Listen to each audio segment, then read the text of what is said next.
Imagine you want to bake the world's best cake. Base training is like making the best sponge cake possible. Speed work is the icing on the cake. It's the top part. Too much icing will spoil it. And not enough, it's not so tasty. But in the right balance, you have a perfect and delicious cake. In this video, we'll tell you everything you need to know about base training and why it's so important to help you become an endurance monster. To find out more, keep watching on this episode of Trees and D-Lake. What you'll learn, we'll get right into it. How base training exactly is, how to build up volume properly, why does base training help? So what's a bit of the science and the physiological adaptations that happen? What being aerobic is versus anaerobic, when to use it, what pace is the right pace for base training. We talk about Z1 versus Z2 heart rate training, and so much more. Let's get into it.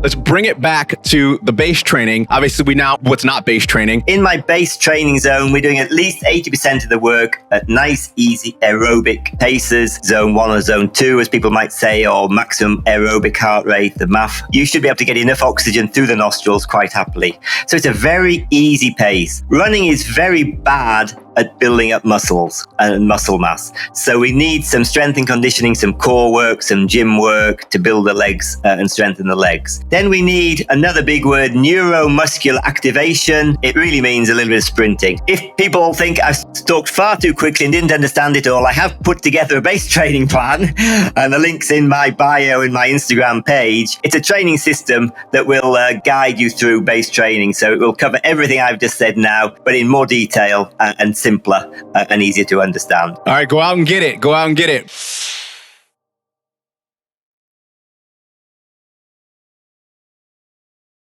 When would you implement it? So let's say, and not to derail this, but I think it's very important to know, when would you do the 16-week base block? And all I'm doing is focusing on becoming aerobically efficient, building the aerobic engine. People are starting to call me an aerobic monster. I'm nearly 60. I can go out and run 430 pace per kilometer, and my heart rate is around about 105 to 110. What you need to do as well, just to understand the base training a little bit more, is you then get race-specific work. So I've developed plans as well for runners. We can all do the same base training, build up the aerobic engine. The training after base training separate. And once they've done the base training, they then split into blocks. So for a marathon, it might be a 16-week block to get ready for a marathon, a 5K, probably 8 to 10 weeks, no more than that. Just to recap, we do training specifically designed to make the aerobic engine bigger.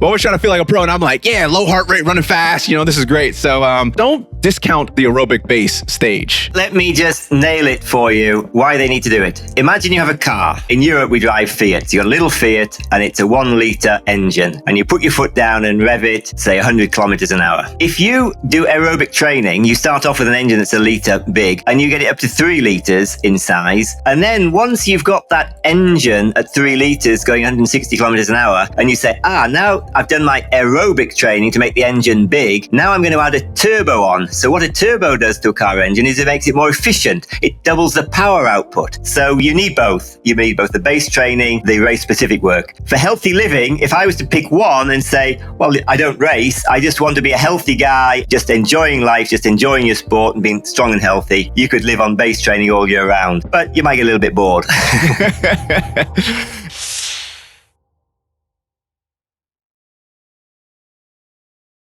Too many novice runners just don't understand the technology, they don't understand the science, and they don't get a feeling for how they're running. I just want them to run and enjoy the running and understand how their body's moving naturally. And that's why I get onto a big rant on run to feeling. That was a very coach response of, having many athletes. I'm going to be a bit of a devil's advocate on this one. Usually we agree. I'd say a mixture of both. If I come to this race and, it's a race I've been training for, I know what pace I should be doing. So I, on a flat course, hopefully I've been I'm training what that course is. I shouldn't be training flat if it's a hilly course. If I'm trying to get a best time, which right now I am in the 5K, I want to be peaking at the pace. I want to be going like, for a race, funny enough, ironically enough, I don't care about heart rate on a race. So it's more like go a little bit slower, a little bit faster. I don't give a monkeys about the heart rate in a race, because if you can maintain a higher heart rate than you think you should, and you're just maintaining your pace, well, go for it.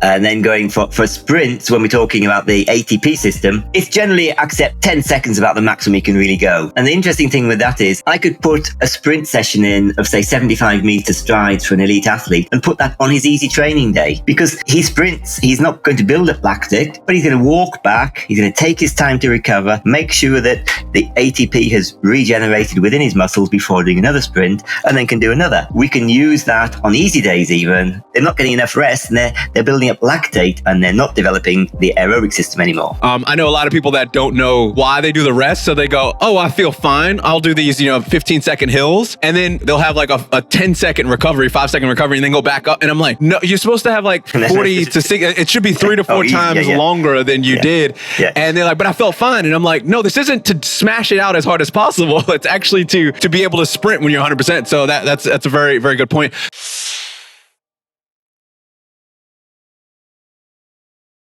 Just to recap, we do training specifically designed to make the aerobic engine bigger in base training. Base is fun. I really like aerobic base. Like I found out that it's almost like spiritual in a way, and it's zen. That's steady. When you get to that aerobic building, I call it steady or high Z2 heart rate, where no lactate is building up. You get efficient enough. Took me years to get to the point where my Z2 is fast. Like I could actually, where I'm like, oh, I'm actually moving here, but my heart rate is low. I felt kind of like a pro. I'm always trying to feel like a pro. I never became a pro like you, but always trying to feel like a pro, and I'm like, yeah, low heart rate, running fast, this is great. Don't discount the aerobic base stage.